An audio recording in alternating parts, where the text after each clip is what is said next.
শামীম ভাই প্রতিদিন বিকেল নামলেই চুলোর আগুন ধরানো শুরু করেন। চুলার এক কোণে কড়াই, আরেক কোণে পিঠা বানানোর সরঞ্জাম। তার পিঠাগুলো খুব সাজানো না, খুব অভিনব না, কিন্তু একটা জিনিস আছে যেটা সবাই টের পায়, মন দিয়ে বানানো। শীতেলে শামীম ভাইয়ের ডাকটা বদলে যায়।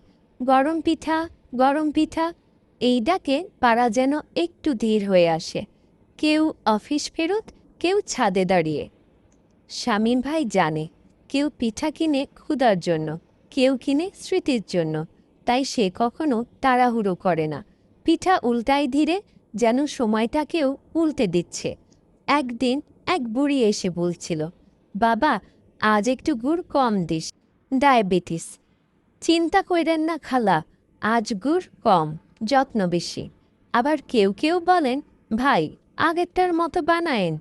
আবার অনেকে চুপচাপ বসে থাকেন, শুধু পিঠা উল্টানোর শব্দ শুনতে শুনতে। পিঠা বিক্রি শেষ হলে গাড়িটা ঠেলে বাড়ি ফেরে শামীম ভাই। হাত জ্বালা করে, পিঠে ব্যথা, তবু মনটা ভরা থাকে। কারণ সে জানে আজও কারো শীতের সন্ধ্যাটা তার হাতের পিঠায় একটু উষ্ণ হয়েছে।